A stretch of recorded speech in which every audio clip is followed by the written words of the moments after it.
Bonjour à toutes et à tous et bienvenue à ce débat au cours duquel nous allons poser la question de la formation des maires face à la gestion de crise. Vous le savez sans doute, le maire, surtout d'une petite commune, est élu sur un programme et sur sa popularité. Nous n'irons pas jusqu'à dire qu'il suffit de serrer des mains pour être élu, mais néanmoins, leurs compétences ne sont pas toujours au centre de la campagne.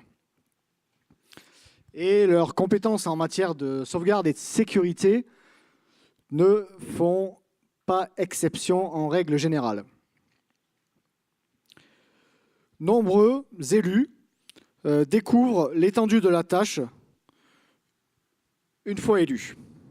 Une situation glissante, pour ne pas dire dangereuse, quand on connaît leurs obligations en matière de sauvegarde des populations et surtout leurs responsabilités en cas de crise majeure. D'où la question de ce débat, les maires sont-ils bien formés à la gestion de crise? Pour répondre, nous avons avec nous M. Dominique Baudon, maire de Malaucène, une commune de 2800 habitants située dans le Vaucluse, 84, région PACA, au pied du Mont Ventoux. Cette commune présente de nombreux risques. Vous me corrigez si je me trompe, monsieur le maire, mais des risques d'inondation, qu'elle a notamment connus en 1992 avec les inondations de Vaison-la-Romaine, des risques feux de forêt, des risques climatiques, sismiques, des risques de mouvement de terrain, et elle doit également faire face à une augmentation de la population, une forte augmentation de la population en période estivale. Rajoutons que monsieur le maire a un atout dans sa manche. Il a été sapeur-pompier volontaire sur la commune pendant 27 ans, quand même. Nous avons la chance d'avoir également avec nous Madame Carole Dautin, qui est chef du département risques et crises à l'Institut national des hautes études de la sécurité et de la justice. Elle a notamment pour mission de mettre en œuvre des formations spécialisées en gestion de crise au profit des acteurs publics et privés. Je vais commencer par une première question. Si vous voulez intervenir, si quelqu'un du public veut intervenir, surtout n'hésitez pas. Je me déplace et je vous donne le micro, si vous me le rendez après. Alors, nous allons rentrer sans plus tarder dans le vif du sujet en demandant à Madame Carole Dautin de nous présenter l'Institut national des hautes études de la sécurité et de la justice, son rôle, ainsi que ses fonctions. Merci. Donc, bonjour à tous. Donc, l'INEGI, c'est... Le micro, je ne sais pas s'il est... Hop, si, il a allumé, il fonctionne. Bon. C'est que merci. Peut-être que je n'ai pas parlé assez fort. Donc, l'INEGI, c'est un établissement public rattaché, en tout cas sous tutelle des services du Premier ministre, avec pour vocation, on va dire, de former et les décideurs aux thématiques de la sécurité et de la justice, comme son nom l'indique. On a différents départements spécialisés en intelligence économique, en sécurité, en études et recherches, et un spécialisé en gestion de crise, qui est celui que je dirige. Donc nous, au sein du département, notre mission avant tout, c'est de former les décideurs, comme vous l'avez dit, publics et privés, avant tout l'ensemble des ministères, à cette problématique, au travers, nous, d'un centre de formation, d'un plateau de crise, on va dire, qui nous permet en fait d'avoir des formations assez pratiques, parce que c'est par la pratique en fait qu'on apprend le mieux. C'est-à-dire que nos formations mettent en œuvre des aspects théoriques, mais surtout des exercices. C'est-à-dire que l'on entraîne en faisant des jeux de rôle les différents acteurs qui souhaitent acquérir, on va dire, des réflexes, se confronter à la communication de crise, se confronter à la prise de décision sous stress, sous contrainte, voilà, etc. Donc ça, c'est un petit peu notre marque de fabrique, c'est ce type de formation que l'on met en œuvre au sein de l'Institut. Et ce, pour l'ensemble, on va dire, des acteurs publics, je vous l'ai dit, donc plus d'une dizaine de ministères avec lesquels on a fait des différents programmes de formation, mais également les entreprises ou bien d'autres acteurs de la territoriale, des élus, etc. L'idée est vraiment de mettre en œuvre, nous, ce qu'on appelle de donner les clés pour que tout le monde puisse bâtir une culture commune de la gestion des risques et des situations de crise. Et l'ensemble des formations que l'on va faire vont délivrer exactement exactement le même message. Parce qu'un des points actuellement, c'est de se dire que tout le monde doit parler le même langage, avoir la même culture, avoir cette culture partagée qui va permettre à tout à chacun, aussi bien les populations, mais également les élus que les administrations, de répondre à toutes ces situations qui vont de plus en plus arriver, en tout cas confronter nos structures. Donc ça, c'est bien un des objectifs de notre service. Voilà, déjà pour commencer. Merci beaucoup. Je passe à Monsieur le maire. Alors, Monsieur le maire, de manière assez concise, pouvez-vous nous décrire vos responsabilités quant au secours et à la sauvegarde, de vos administrés? Ouh là là, vaste programme. Ça me fait peur. Simplement, je voudrais rebondir sur ce que vous avez dit en introduction. Les maires, il y a une énorme différence entre le maire d'une grande ville et le maire d'un petit village. Le maire d'une grande ville, il est toujours élu sur un programme parce qu'il y a un vrai travail de préparation, etc. Ça vient pendant des années, la décision de se présenter aux élections, il y a un programme, il y a tout ce qu'on veut. Là où les choses sont très compliquées, c'est pour les maires des petits. Au plus le village est petit, au plus le maire, il est parfois élu, j'allais dire presque par accident. Les campagnes électorales dans un village, vous l'avez dit, parfois c'est le matin au café, on se tape sur l'épaule, et comment tu vas, et ta belle-mère, machin. Et des fois, celui-là, il dit bonjour à tout le monde, il va au marché tous les mercredis, il est formidable, il est sympa, tiens, on va voter pour lui.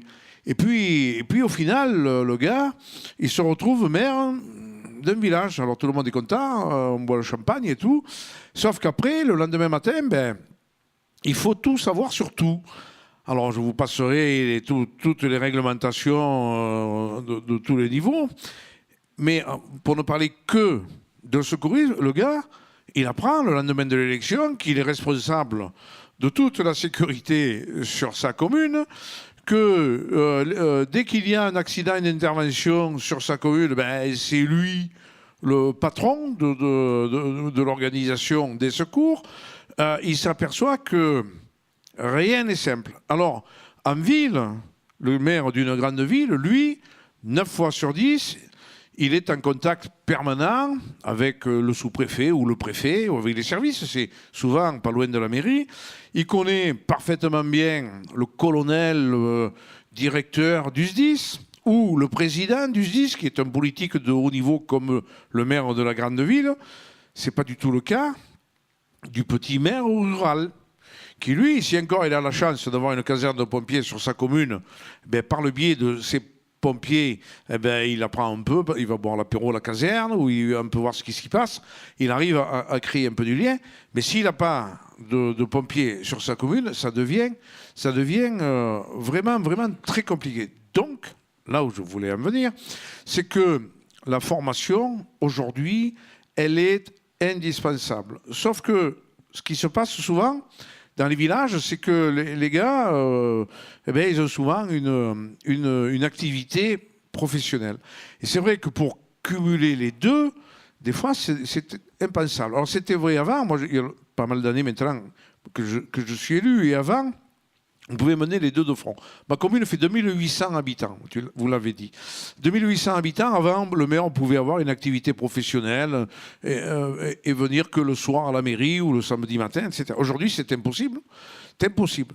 Et au milieu de tout ce temps qui est pris par la réunionnite, parce que vous êtes en réunion permanente, on vous appelle toujours, il se passe ça, ça et ça, vous êtes toujours obligé d'aller au chef-lieu, à la ville-centre de votre département. Si ce n'est pas le département, c'est à l'intercommunalité. Si ce n'est pas à l'intercommunalité, c'est à l'association Tartampion. Vous êtes toujours demandé quelque part. Moralité, il faut faire des choix difficiles en matière de formation et parfois, pour ne pas dire souvent, malheureusement, la prévention et la sécurité passent au second plan. Parce qu'il est plus important de connaître la structure d'un budget, parce que malheureusement, c'est là-dessus que, si vous vous trompez, vous savez qu'une commune n'a pas le droit de voter un budget en déséquilibre, ce qui n'est pas le cas de l'État, bien évidemment, qui, lui, depuis 30 ans, vote les budgets en déséquilibre, qui nous donne des leçons tout le temps pour nous dire attention, votre budget, etc. Donc le maire, les premières années, il est toujours là, mon budget, puis les réglementations en matière d'urbanisme, tout ça paraît plus important. Et puis, pourtant, important. La prévention et la sécurité, ça mérite vraiment de la formation. Alors, après, la question, comment on peut faire pour amener les élus à la formation? Vous l'avez dit tout à l'heure, moi j'ai la chance d'avoir été pompier volontaire pendant 27 ans. J'étais adjoint au chef de centre de pompiers de mon village. J'ai arrêté quand j'ai été élu maire, puisqu'on ne peut pas faire les deux. C'était à l'époque interdit. Aujourd'hui, je pense que c'est sûrement encore pareil. Et ça m'a permis d'avoir des liens directs avec le service incendie, avec les officiers, avec le président, etc. Mais pour l'autre, j'en reviens toujours aux maires qui n'ont pas eu cet avantage. C'est très compliqué. Alors voilà, effectivement, le besoin de formation est énorme, mais j'irai plus loin que l'élu. Le besoin de sensibilisation et de formation, il est général, il est pour tout le monde.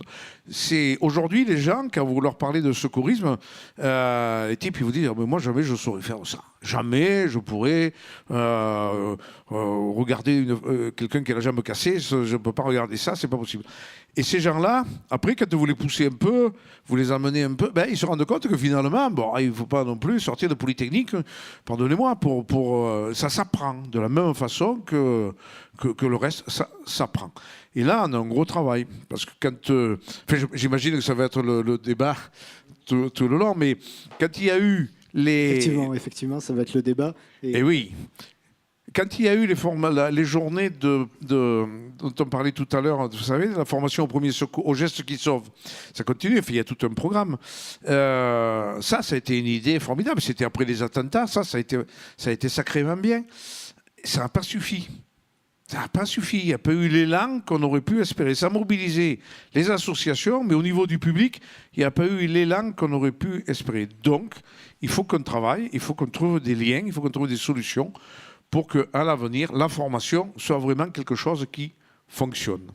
D'accord, alors on l'a bien compris, il y a un vrai besoin chez nos élus de sensibilisation et de formation. Madame Carole Dautin, vous pouvez répondre à ce besoin ?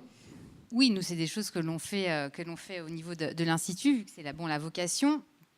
D'apporter en fait avant tout, j'allais dire, un premier vernis, comme je dis, la base pour pouvoir ensuite être en capacité de pouvoir réagir à des situations. Et je reviens à ce que vous disiez, monsieur le maire, je suis tout à fait d'accord avec vous, c'est pas seulement les maires, mais c'est l'ensemble des citoyens qui doivent être, en tout cas, sensibilisés à un premier niveau, ensuite formés à pouvoir répondre à des situations. En fin de compte, sans savoir, sans connaissance, l'homme se retrouve projeté face à des univers un peu d'inconnus, et il sera toujours surpris. Mais dès lors qu'on va lui donner un petit peu de connaissance, rien qu'au travers d'une expérience, d'écouter quelque chose, de lire un article ou n'importe quoi, il va acquérir cette première, ce premier vernis, lui permettant de mettre un mot sur ce qu'il est en train de voir. Et c'est vrai que les risques, c'est des choses qu'il ne côtoie pas dans son quotidien. Vous parliez de budget, monsieur le maire. C'est vrai que c'est votre quotidien, vous, le budget, etc. La gestion des risques ou de faire face à une inondation, c'est pas le quotidien ni pour un maire, ni pour un citoyen. Donc on oublie. Il y a aussi rétablir un petit peu cette fameuse culture. On est souvent dans l'oubli vis-à-vis des risques naturels, des risques technologiques.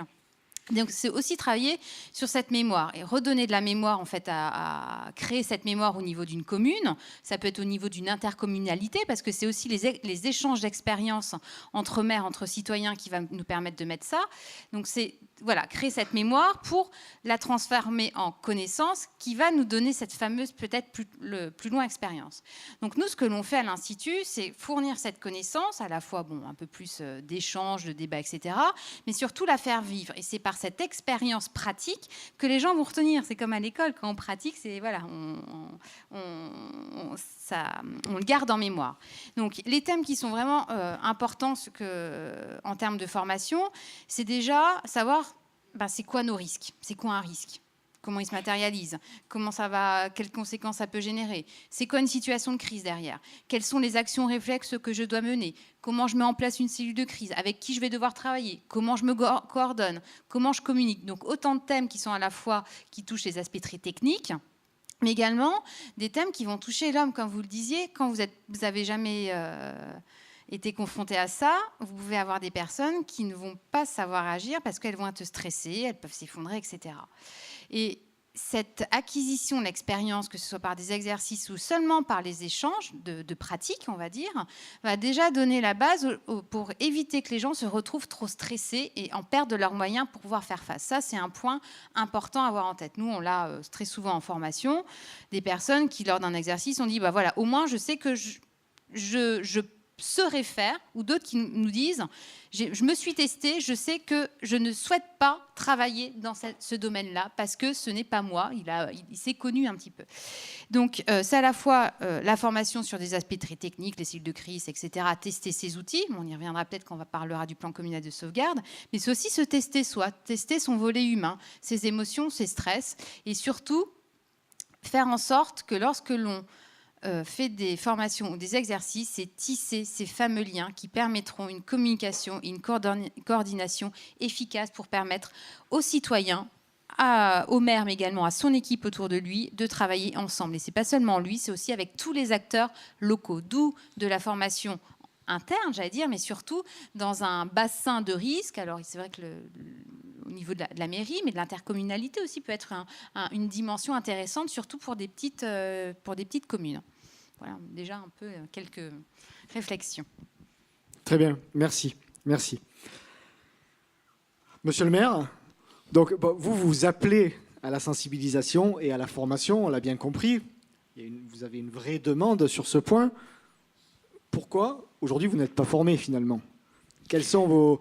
Il y a des freins, il y a des obstacles visiblement à la formation. Alors c'est ma question. Pourquoi vous n'êtes pas formé alors que vous le reconnaissez, vous en avez besoin? Oui, ben, l'explication elle vient un peu du fait que on n'a pas le temps pour tout et qu'il faut faire des choix. Et les choix, ben, ils se font à un moment donné. On dit, bon, ben, tiens, je ne peux pas tout faire, je n'ai pas le temps de tout faire. On privilégie une chose plutôt qu'une autre. Mais c'est vrai que ce dossier, cette prévention, il y a aussi l'information. Vous savez que tout à l'heure, vous avez cité les risques sur ma commune. Il y en a beaucoup, hein, on les cumule tous. Mais il y en a un que vous n'avez pas cité, c'est le risque de montagne.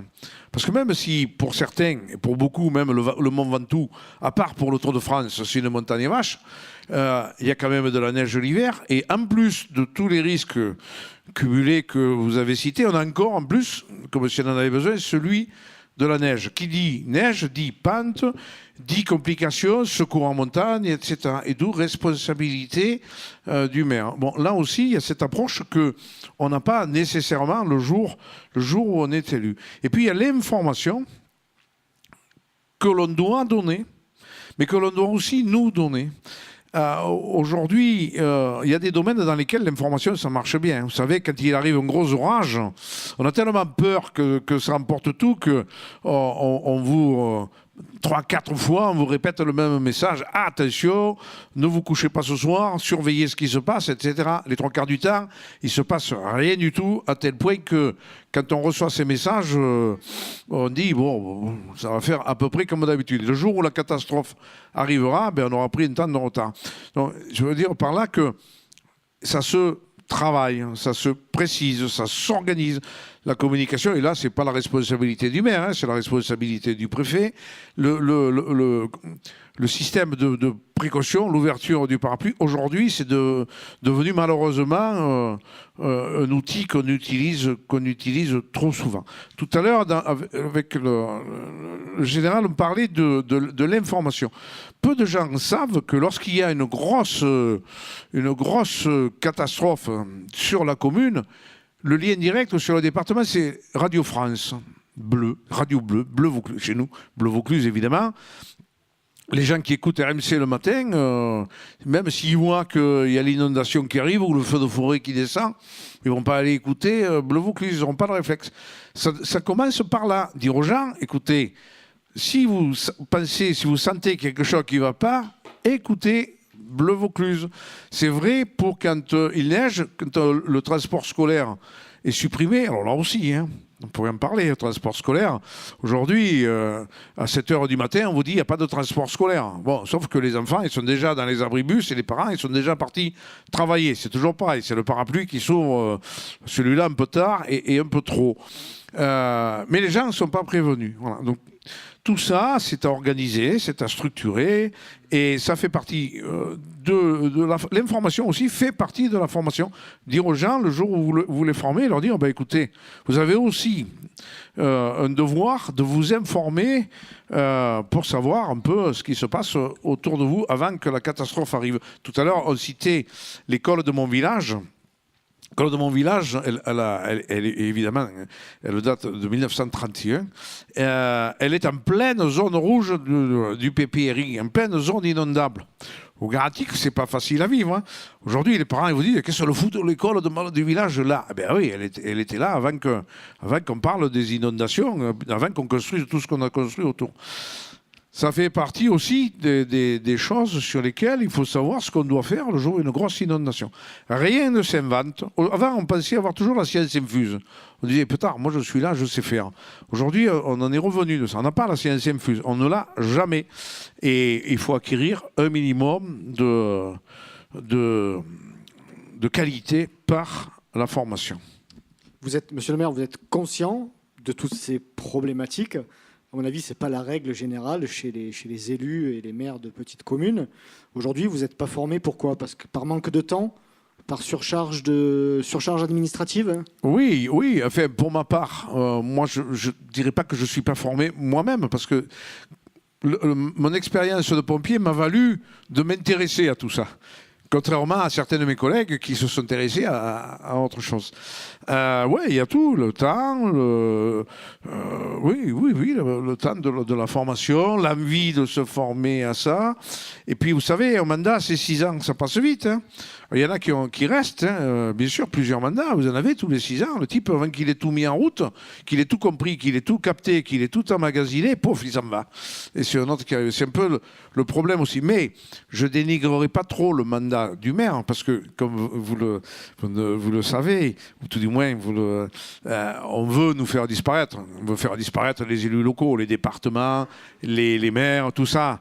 Dans l'esprit de certains énarques, ça ne doit plus exister. Or, si on enlève ça, là on parle de la réalité du terrain. Si vous enlevez les maires qui connaissent leur territoire, je vous garantis que derrière, je ne sais pas ce qu'on aura. Merci, monsieur le maire. Madame Carole Dautin, sur cette question, une réponse peut-être Il a soulevé plusieurs points quand même. Sur laquelle alors je vais vous en poser une, moi. C'est effectivement, il faut mettre en place de la formation en direction des différents acteurs publics et privés. Mais est-ce que le besoin, le premier besoin finalement, n'est pas de lever les freins de la formation? Il va falloir, si on veut vraiment que c'est un constat actuellement, la formation des élus, c'est compliqué. C'est compliqué et vous avez soulevé les freins qui sont en termes de disponibilité, donc de temps, à la fois pour les maires qui ont aussi un travail à côté, qui font pas ça. L'aspect, alors, j'allais dire financier, maintenant, il y a une ligne dédiée à ça. Donc, on va dire que ça ne fait pas partie des freins. En tout cas, le premier frein, c'est le temps. Et vous l'avez soulevé, c'est leur donner envie.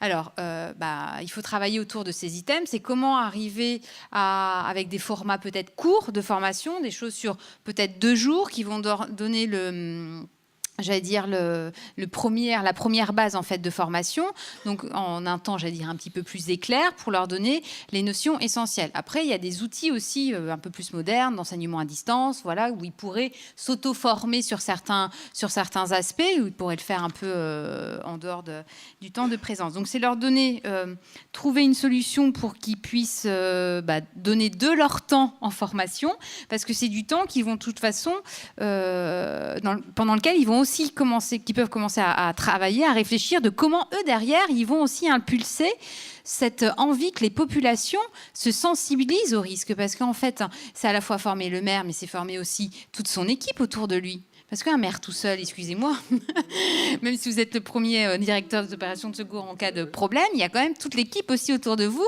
qui doit être également formée ou sensibilisée. Donc généralement, ce qui fonctionne, c'est pas que le maire tout seul, c'est toute son équipe. Sauf qu'on arrive donc à combien? 36 000 communes, 36 000 équipes. On a un marché énorme en fait de formation. C'est un vrai enjeu surtout. Et donc, au-delà des équipes, c'est aussi faire en sorte que ces équipes donnent l'impulsion au niveau des citoyens de la commune. Et là, c'est s'appuyer également, et vous l'avez souligné, sur la partie beaucoup plus éducation nationale. Comment on va donner les codes et les clés aux enfants, que ce soit dans des au primaire, que ce soit dans les collèges, etc. Donc ça passe par là. Et c'est en fin de compte plusieurs initiatives qui peuvent favoriser en fait ce collectif, on va dire. L'envie, oui, c'est des produits un peu ludiques, les exercices, ça plaît toujours. Voilà. Et c'est aussi peut-être leur rappeler un volet un peu compliqué, c'est qu'ils sont quand même responsables. Oui, bien sûr. Ils sont responsables en cas de problème. Et ça a bien été mis en évidence sur certains procès récemment, c'est que ils se doivent aussi de mettre tout en œuvre pour pouvoir assurer la sécurité de leurs citoyens. Et la formation peut faire partie, enfin de dire, de ça. Parce qu'on va regarder quoi ? On va regarder aussi comment ils vont mettre en place des cellules de crise, des outils, s'ils auront testé leur plan communal de sauvegarde. Combien de plans sont faits sans qu'ils soient testés ? Donc on se retrouve avec des plans opérationnel. Donc c'est aussi penser de manière large, c'est pas seulement la formation pour la réaction, de comment je réagis en situation, c'est former aussi, donc c'est pas forcément le maire, mais son équipe, à conduire cette démarche de mettre en place un plan de réponse à des situations de crise pour qu'il soit opérationnel. Ça sert à rien d'avoir des plans qui font 250 pages que vous ouvrirez jamais. Voilà, il y a plein de pistes, plein de choses qui peuvent se mettre en œuvre. Plein de pistes, et puis il faut faire mouche, donc il faut vraiment arriver à inciter les maires à aller vers la formation. Ouais. Tout à fait. Effectivement, vous faisiez référence... Oui, pardon. Juste, je complète, par exemple, nous, depuis maintenant 2011, on a les préfets qui vont prendre leur poste, donc qui vont être nommés en formation. Donc c'était aussi un peu une petite révolution, j'allais dire, si je puis m'exprimer ainsi, dans le corps préfectoral. Et ils ont pour obligation de se former. C'est-à-dire qu'un préfet... avant qu'il puisse être titularisé dans son premier poste, il est obligé de suivre quelques modules. C'est comme s'il avait un parcours obligatoire de formation pour pouvoir atteindre son poste. Alors c'est vrai que c'est peut-être compliqué ou utopique de créer un parcours de formation pour la prise de poste du maire. Non, mais c'est comme ça qu'on a réussi, on va dire, à fournir, on va dire, les clés, l'expérience. Parce que pareil, un préfet, effectivement, c'est aussi un des responsables de la chaîne. Voilà. Ah oui, mais je rentre. Mais bon, en tout cas, lui, il a aussi plein d'autres problématiques avec les mêmes contraintes, des agendas, de manque de temps, etc. Mais ça a été, là, je veux dire, une des choses qui a permis, on va dire, de former cette catégorie d'acteurs et qu'on remarque qui apparaît dans d'autres secteurs également. Alors, c'est vrai que c'est dommage d'en arriver à une obligation, mais... Merci. Alors, vous faisiez référence tout à l'heure aux inondations en Vendée, à la Faute-sur-Mer, 29 morts et une responsabilité du maire engagée. Ça fait quand même réfléchir, monsieur le maire. Oui, mais de toute façon, ça, on en est quand même conscient, évidemment. Malheureusement, on est responsable de tout.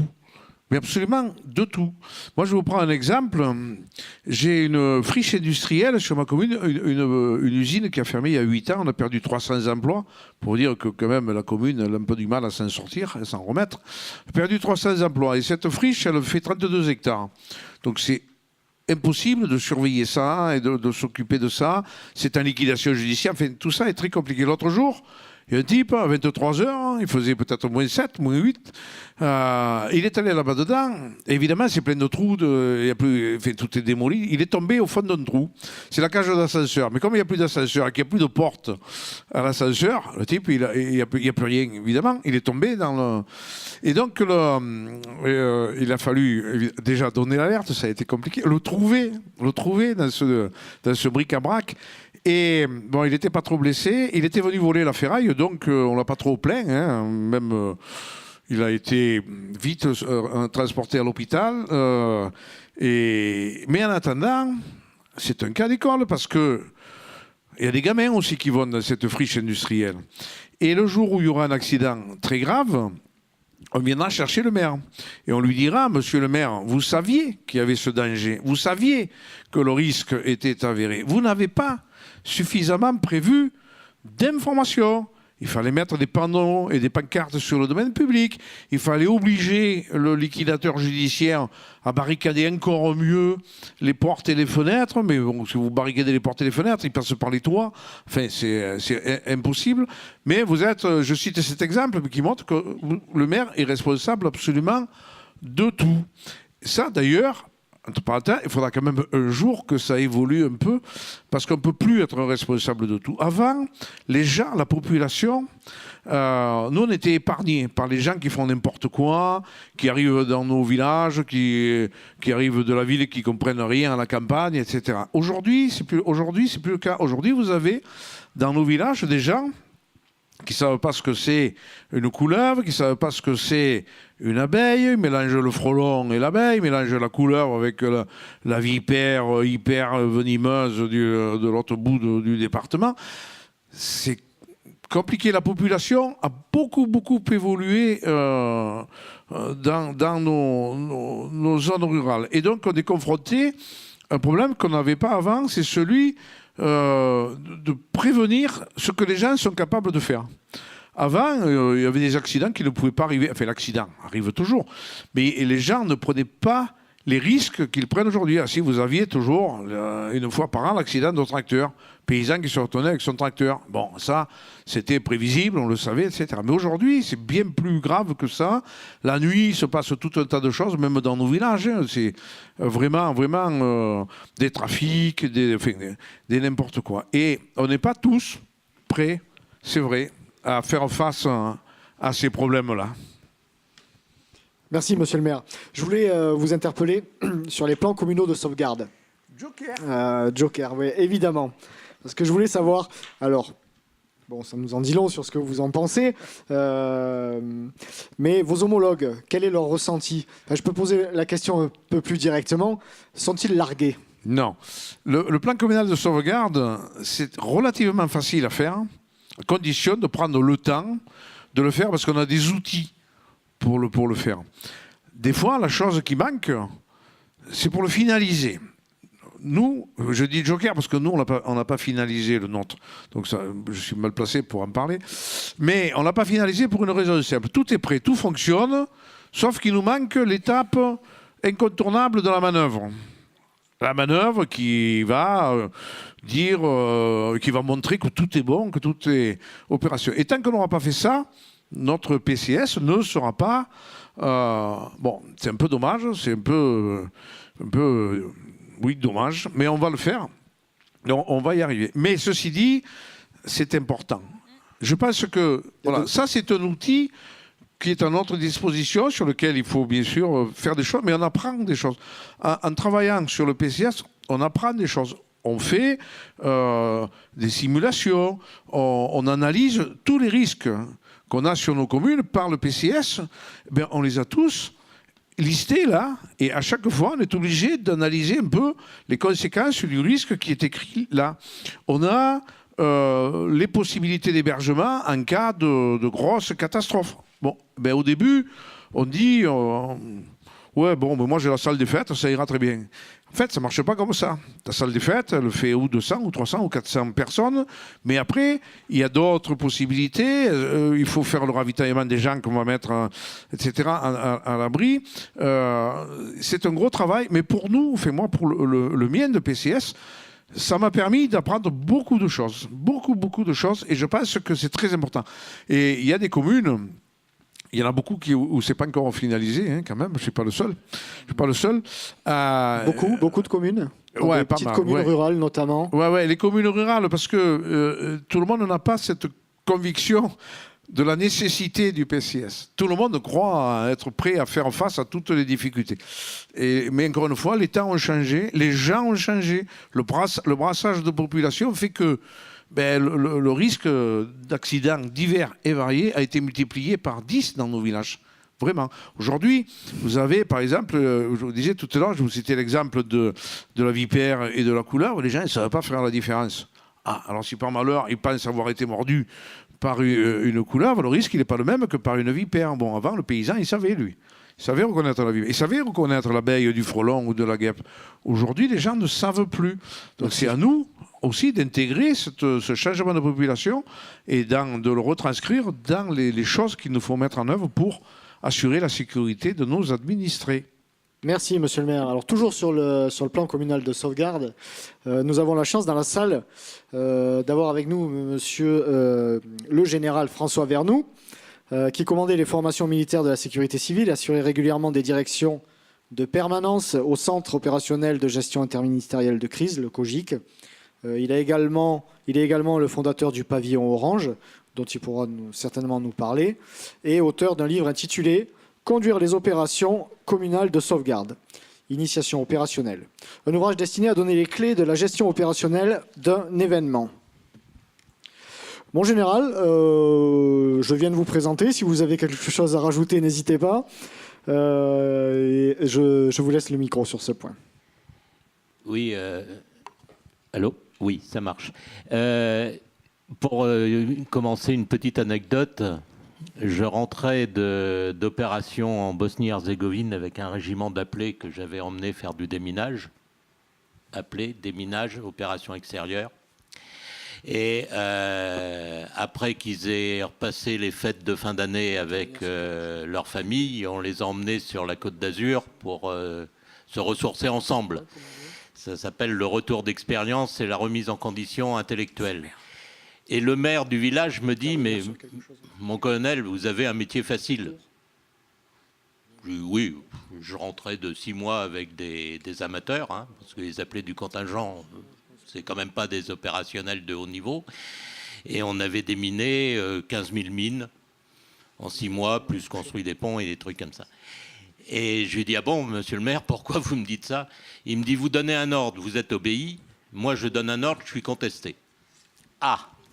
Bon, ma première réponse, monsieur le maire, c'était de dire « Ton ordre est peut-être con, mais bon... » Je n'ai pas osé lui dire. Non, c'est pas possible. Voilà, ça, c'est pas possible. Je lui ai dit, bah, écoutez, demain, il y a une prise d'armes et je vais vous faire un essai. Et donc, quand le drapeau est arrivé, il fallait que je dise à droite-droite pour ma troupe, pour qu'elle fasse face au drapeau, et j'ai dit à gauche-gauche. Et toute la troupe a fait à droite-droite. Et je lui ai dit, monsieur le maire, vous avez compris ? Il me dit, bah, ils vous ont pas obéi. Je dis, comment ça, ils m'ont pas obéi ? Ils sont face au drapeau, c'est ce que je voulais. Moi, j'ai donné un ordre con, mais eux l'ont traduit en ordre intelligent. Bon, je crois qu'il n'a toujours pas compris, mais bon. Voilà. Ce que je voulais lui faire comprendre, c'est que donner un ordre, c'est être avec les gens. C'est pas dire mange ta soupe, lave-toi les mains. Non, ça, c'est pas des ordres. C'est des oukases. Un ordre, c'est qu'il faut que les gens comprennent. L'ordre que donne un militaire, un pompier, celui qui reçoit l'ordre, il l'attend. Il sait que le chef va lui dire de tourner à gauche. Il sait que le chef va lui dire d'ouvrir son tuyau d'eau. Il sait que le chef va lui dire de courir. Ce qu'il veut, c'est avoir le top pour le faire en même temps que les autres. Mais on ne donne pas un ordre à quelqu'un qui n'est pas formé, entraîné. Et donc, dans le bouquin que j'ai écrit, dont vous avez fait l'amabilité de parler, je donne ces clés-là. Il y en a plein d'autres. Comme comment reçoit-on un compte-rendu ? Ce n'est pas déshonorant de faire un compte-rendu. C'est au contraire de dire « j'existe ». Et à partir d'un compte-rendu, qu'est-ce que le maire, le responsable des affaires communales, va prendre comme initiative ? Si vous ne dites pas à la population ce que vous attendez comme remontée d'informations, comment voulez-vous être au courant au niveau de la mairie ? Donc voilà, c'était ça votre question ? Oui, bah c'était pas... Enfin, j'ai un peu dérivé. Vous pouvez aller un peu où vous voulez, si vous voulez, sur les plans communaux. Alors, le plan communal de sauvegarde, moi, la démonstration que vous avez faite, c'est ça. On apprend en faisant. Un plan, c'est ce que je disais au ministre de l'Intérieur ce matin, par le pavillon orange, je ne contrôle pas les plans communaux de sauvegarde, je contrôle les dispositifs. Parce qu'il y a des magnifiques plans, moi j'en vois dans des mairies, des énormes. Un plan, ça doit être petit. Il faut que ça soit lu, il faut que ça soit opérationnel. Donc si vous avez un pavé comme ça, c'est pas la peine. Et c'est la mise en œuvre du plan. C'est ça qui est important. Or, la planification, comme disait Eisenhower, le plan c'est rien, la planification c'est tout. De faire le plan, vous apprenez. Vous apprenez comment il faut faire pour ouvrir la salle des fêtes. Est-ce qu'il est plus important que la clé soit protégée afin que les malfrats ne viennent pas se servir de la salle des fêtes pour faire, ou est-ce qu'elle doit être disponible pour que les gens puissent s'y mettre? C'est un choix politique, c'est le choix du maire, mais au moins il réfléchit avec ses adjoints, avec l'équipe dont a très bien parlé madame, et ensuite on le fait. L'autre jour, il y a un président d'une communauté, le pays de Caux, je ne sais pas si vous connaissez ce beau pays au nord de la Seine, qui me demande de venir contrôler un exercice qu'il voulait faire. Bon, j'arrive dans le pays de Caux, et je dis, il est où l'exercice? Je sentais qu'il n'y avait rien. Il me dit, j'ai pas prévenu le maire, je vais faire un petit truc. Un village, 350 habitants. Le président de la communauté téléphone à la mairie, il était 13h45. La dame venait d'arriver, la dame de la mairie venait d'arriver. Un camion vient de se renverser devant l'école, il faut évacuer l'école. Je suis l'adjudant un tel, il a donné le vrai nom du pompier du village. Et la dame, elle téléphone au maire. Le maire, il était en train de faire son métier à Rouen.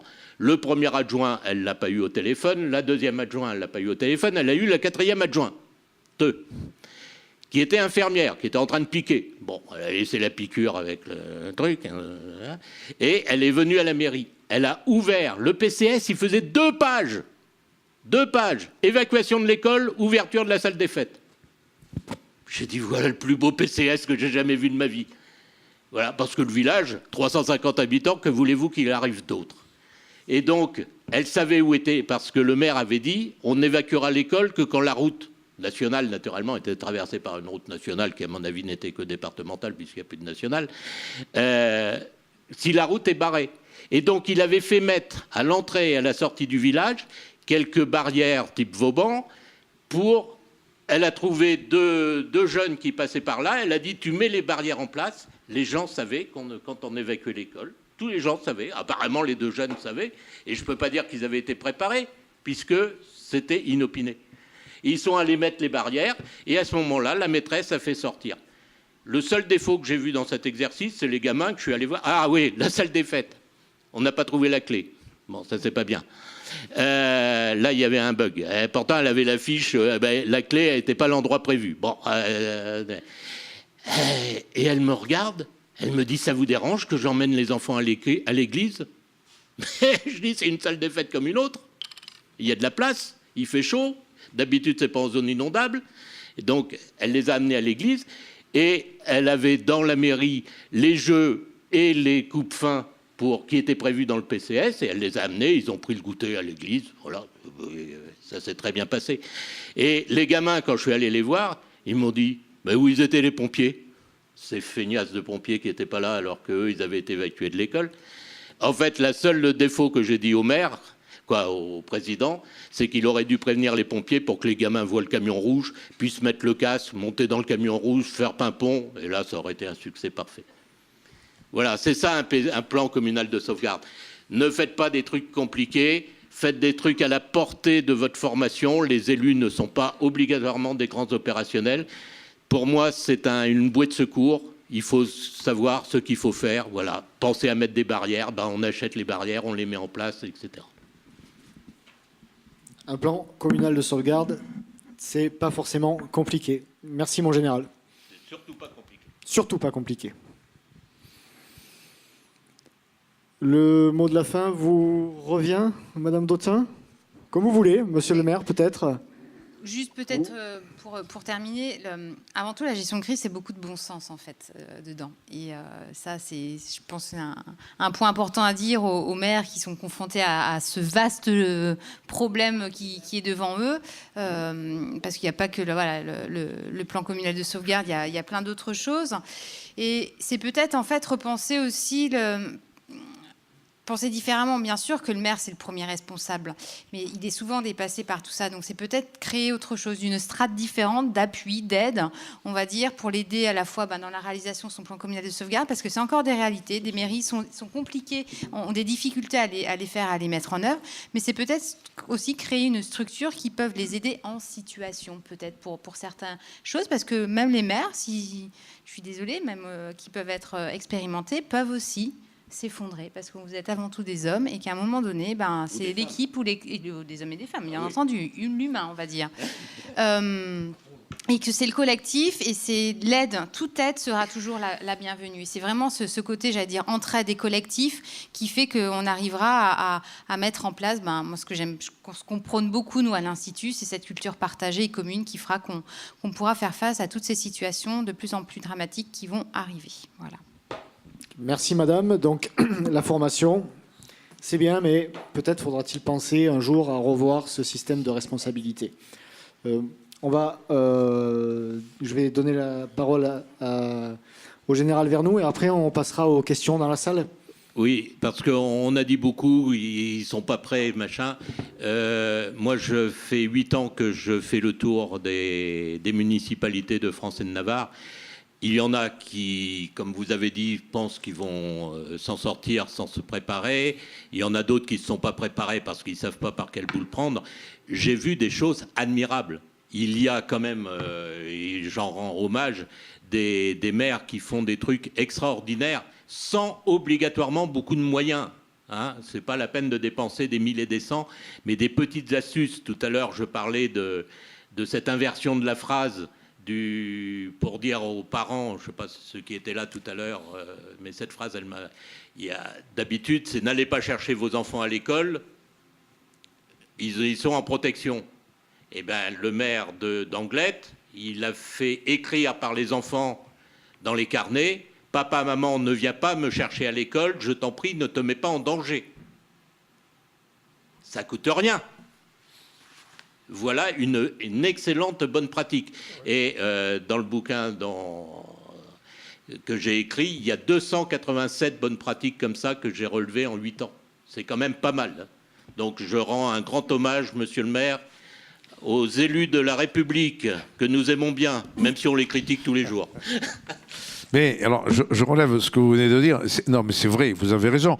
Là, quand on parle un bâton rompu, dans le manque de formation, mais vous avez raison. Le maire, mais c'est vrai, par définition, quand même, quand il arrive à la mairie, la première chose pour laquelle il va se battre, c'est pour la protection de son village, de ses habitants. Et l'évolution, après, c'est dans un deuxième temps. Mais c'est vrai il se passe des choses, vous avez raison. Hein, il y a des maires qui, avec très peu de moyens, arrivent à faire des choses, vous l'avez dit, admirables. Mais après, il y a aussi, autour de la commune, tout à l'heure, je citais l'exemple des polices municipales. Vous savez, dans les territoires ruraux, vous avez des communes qui ont des polices municipales et d'autres qui n'en ont pas. Police municipale, dans le cadre d'un PCS, c'est très très important pour passer l'information, et puis il y a une écoute de la part des gens, etc. Et les communes petites qui touchent la commune un peu plus importante, qui n'ont pas de police. Et pourtant, elles ont les mêmes problèmes. Nous, on est dans une région touristique, très touristique même, et l'été, c'est compliqué chez nous, l'été, hein, le stationnement, les petites incivilités, etc. Et on est arrivé à trouver le moyen de faire participer nos polices municipales sur les communes limitrophes. Parce qu'après, c'est plus compliqué, mais pour les communes limitrophes, c'est faisable. On l'a fait avec une commune à côté de la mienne. Mais ça aussi, c'est important. Et ça, vraiment, ça amène de la sécurité parce que la commune d'à côté, le maire, il est bien content de profiter de la police de celui qui a la chance d'en avoir une. Et ça contribue à la sécurité de tout le territoire. Parce que les gens, l'air de rien, quand ils voient passer la police municipale, nous, c'est toujours le garde. Hein, chez nous, on ne parle pas du policier, c'est le garde. Hein, c'est resté dans les esprits. Alors, ils se vexent, le policier. Je ne suis pas garde, je suis policier. Bon, peu importe. Mais les gens, ils voient passer la voiture, ils s'avancent pour lui poser une question. Et en cas de problème sur la commune, le gars, comme avant, on avait le tambourinaire, vous savez, c'est le type qui promenait dans le village, le tambour ou le clairon pour dire aux gens, il se passe ça, ça et ça. Mais là, le policier municipal, en cas de problème, il a ce rôle et il le joue parfaitement bien. On lui a mis un petit haut-parleur sur le toit de la voiture, il fait le tour, il annonce aux gens les problèmes, et ça fait partie des choses sur lesquelles on travaille, vous voyez, qui n'était pas le cas il y a seulement 5 ans en arrière. Merci, monsieur le maire. Effectivement, mon général, monsieur le maire, vous avez raison de le souligner. Nous, on a fait un débat, effectivement, autour d'une problématique. Donc, on a parlé de cette problématique, mais évidemment, il y a beaucoup de situations qui sont aussi à saluer. On va passer aux questions. Madame Carole Dautin, un autre mot de la fin? Non, c'est bon. Très bien. On va passer aux questions. Oui, madame?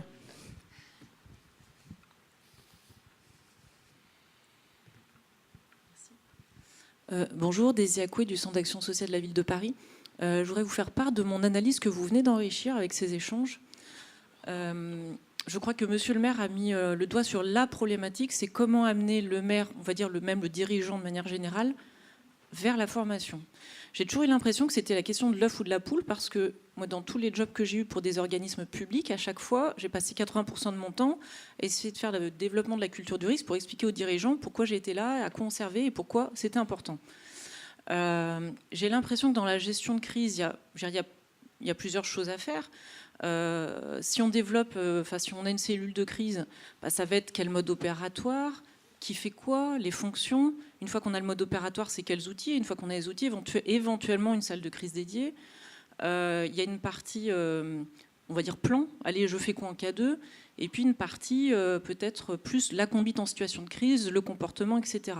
Mais finalement, quel que soit le bout par lequel vous prenez la chose, j'ai l'impression que dans tous les cas, le premier investissement, pour arriver à percevoir que c'est important, est lourd.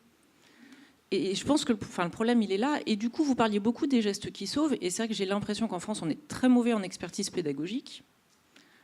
Pareil pour sensibiliser les citoyens.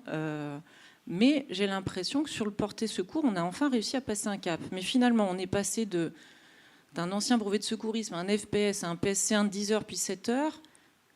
Et après, on a aussi en plus les gestes qui sauvent. Mais là, on a peut-être enfin réussi à avoir non seulement un format en termes de temps, bien sûr, mais pas que, un format plus accessible d'un point de vue pédagogique, qui rend plus simple, qui fait moins peur, etc. etc. Donc j'en suis à me demander, est-ce qu'il ne faudrait pas finalement un module court, accessible, pour faire percevoir le pourquoi c'est important de faire tout le reste, et effectivement de l'inclure sûrement dans quelque chose d'obligatoire dans les circuits de formation. Donc je me pose la question, je vous la pose. Merci pour la question. Effectivement, on évoque tout à l'heure ce dont vous aviez parlé, des circuits de formation, du parcours de formation pour amener vers une meilleure sensibilisation. Un bon politique, je vous dirais, c'est une excellente question, merci de l'avoir posée. Mais avant d'y répondre, non, mais vous avez raison, effectivement. Comment rendre un peu cette sensibilisation obligatoire? C'est un peu ça le sens de votre propos. Qu'aujourd'hui, on prenne conscience que, il faut y aller vers la formation. Le problème, moi, je parle des élus, bien sûr. Le problème, c'est que quand vous arrivez là, vous avez une montagne de choses et tout est compliqué. Tout est compliqué. Après, c'est un problème de choix. Mais il faut sensibiliser tout à l'heure. Oui, ça a marché, vous avez raison, pour les gestes qui sauvent, et ça continue, et ça fonctionnera encore. Après oui, je ne vous cacherai pas que c'est assez compliqué. Mais je vois que ma voisine a la réponse. C'est pas une réponse en fait. C'est qu'on s'aperçoit que s'engager dans la formation, en fin de compte, c'est obligatoire et du coup on est obligé d'y aller et donc le faire et donc là, oui, ok, on l'a. Soit en fin de compte, c'est l'actualité qui nous pousse à nous former. Clairement, les chefs du premier secours, c'est pourquoi? C'est 2015-2016, les attentats. Et nous, on a beaucoup de dirigeants qui viennent nous voir parce qu'ils ont été confrontés à un événement, une crise. Ils pensaient pouvoir savoir. En fin de compte, ils ont été peut-être mis en difficulté, etc. Et derrière, ils ont demandé des formations. Donc en fin de compte, c'est toujours l'actualité. Donc on se retrouve à devoir à ce que les gens se forment parce qu'ils ont vécu quelque chose. Donc c'est-à-dire avoir, excusez-moi, un coup de retard.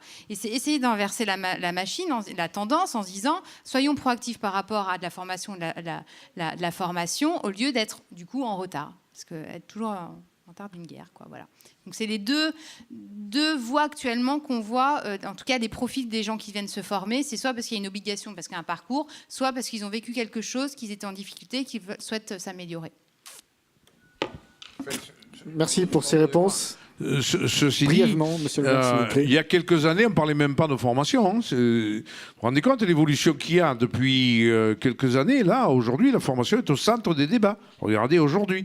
Avant, il y a seulement 5, 6, 10 ans, formation, c'était tout à fait secondaire. On n'en avait pas besoin. Aujourd'hui, on se rend compte, bien sûr que si. Bien sûr que si, parce qu'on ne peut pas être bon en tout. Et il faut apprendre. Mais ça y est, ça rentre dans les mœurs. Vous avez raison. Il y a eu l'actualité. C'est vrai que malheureusement, les attentats, pour le grand public, ça a été le déclencheur. Mais pour nous aussi, hein. Pour nous aussi, parce que dans nos petites communes, la fête votive, aujourd'hui, on vous met des tracteurs à l'entrée de la rue. Voilà, donc nous aussi, hein, on prend conscience, doucement, mais sûrement qu'il y a vraiment matière. Il y avait une question là-bas. Oui, encore une question. Le monsieur ou la... Vous aussi, monsieur? Bon. Le monsieur, et puis après, je viens vers vous. Excusez-moi, j'ai un constat, puis 2 petites questions. En fait, je viens de Suisse, dans notre ville qui compte environ 30 000 habitants. On est confronté à la même problématique de gestion des crises. On met en place des cellules pour ça. On a exactement les mêmes problèmes que vous avez, donc ça me rassure un petit peu pour les années à venir. Par contre, ce que j'entends, c'est que j'ai l'impression que c'est aussi quelque chose qui est assez neuf chez vous. C'est soumis à la mouvance des autorités politiques. Chez nous, ça change environ tous les 4 ans. Donc, comment vous faites à chaque fois pour remotiver auprès des autorités politiques la nécessité de maintenir ce qui est en place? Et puis l'autre chose, si c'est neuf, comment est-ce que ça se pérennise, une gestion de crise comme ça, enfin des mises en place? Parce que si vous avez parlé de 287 pratiques intéressantes, vous avez vu, je pense qu'il y a une pérennisation aussi à faire de ça. Je vais chercher un peu de l'aide là-dessus. Merci, monsieur, pour votre question. Mon général. Pérenniser, je voudrais bien que ça soit déjà en place. Non, ce que je voulais dire, c'est qu'actuellement, il y a 50% des villes et des villages qui ont obéi à la loi de 2004 en réalisant la loi de 2004. Hein, donc, ça commence à être vieux. Hein. En 2004, pourquoi? Parce qu'en 2003, on a eu des grands incendies. En 2002, on a eu des inondations qui ont fait suite aux inondations qui avaient touché Vaison-la-Romaine 92. On avait eu 2001 l'explosion d'AZF. 99, on avait eu les tempêtes, quoi. Léonard de Vinci avait dit « Je ne me prépare pas, je gémis déjà ». Ben, nous, on avait gémi puisqu'on ne s'était pas préparé, quoi. Donc, en 2004, on a dit « On va essayer de faire quelque chose pour que les municipalités se préparent ». Les usines, Céveso et tout ça, c'était à peu près correct. Et aujourd'hui, madame a tout à fait raison, avant de former, il faut sensibiliser. Alors, ce n'est pas parce qu'il y a une loi que les gens obéissent à la loi, hein, je suis un peu désolé de le dire. Et donc, aujourd'hui, 50% des communes ont fait un plan communal de sauvegarde. Mais comme l'a très bien dit tout à l'heure madame, un plan communal de sauvegarde qui n'est pas applicable, ça ne sert à rien. C'est du temps perdu, c'est de l'argent perdu, c'est machin. Il faut que ça soit un dispositif communal de sauvegarde opérationnel qui fonctionne. Et là, ce que je voulais dire tout à l'heure, c'est quand les gens sont rentrés dedans, quelle que soit leur formation, qu'ils soient pompiers comme monsieur le maire, anciens pompiers comme monsieur le maire, qu'ils soient médecins, qu'ils soient agriculteurs et tout ça, moi je remarque qu'une fois que les gens sont sensibilisés, se sont formés avec ou pas une association ou avec l'INEGI, ils font des trucs merveilleux. L'ennui, c'est que c'est faible en participation. Donc bon courage à la Suisse. Au moins, voilà quelque chose qui nous unit à travers la montagne. Moi, juste Merci, mon général. Alors, très brièvement, monsieur le maire, parce qu'on a encore une autre question. Et très déjà brièvement. 17 heures. Sur la pérennité. Bon, moi, je disais, l'élu qui arrive, le maire qui arrive, il ne peut pas tout savoir, il tombe sous le... Mais il a fait du travail, celui qui est parti. Celui qui est parti a fait du travail. Et le travail de celui qui est parti, lui, il continue. Celui qui arrive, il va se servir de ce travail-là. Surtout sur des sujets comme ça. Certains sujets, non, évidemment. Non, on transforme tout parce qu'on n'a pas la même vision des choses pour l'avenir, etc. Mais sur des sujets et des dossiers comme celui-là, je peux vous garantir que la pérennité est liée, parce que celui qui arrive, il est bien content de trouver celui que le prédécesseur, le travail du prédécesseur. Merci, monsieur le maire. Madame, pour la dernière question. La meilleure. Bon, moi, c'est pas une question. Je voulais partager l'expérience de ma commune, puisque je suis élue dans une commune du Maine-et-Loire. Nous, on est passé par les enfants pour sensibiliser aux gestes qui sauvent. On a formé sur les 2 écoles, une école privée et une école publique, les enfants au PSC1. Et du coup, ça porte ses fruits au niveau des parents, puisque c'est les premiers aussi concernés. Et puis, en cascade, on est arrivé à effectivement informer le personnel de la commune, à former les ATSEM, etc., etc. Et aujourd'hui, on en est rendu effectivement à établir le plan de sauvegarde communal qui, du coup, se met en place petit à petit. Donc voilà, c'était une expérience qui avait vraiment fonctionné au sein de notre commune, une petite commune comme de votre grandeur, monsieur le maire. Alors, une bonne pratique, Merci, chère madame. Madame l'élu, faites écrire le décrime par les jeunes. Il sera lu par les parents en admiration devant l'écrit de l'œuvre de leur chérubin, alors que l'œuvre du maire. C'est vrai. Merci beaucoup à nos invités. On peut les applaudir. Merci. Et merci à vous pour votre intérêt et pour votre présence. Bonne fin de journée.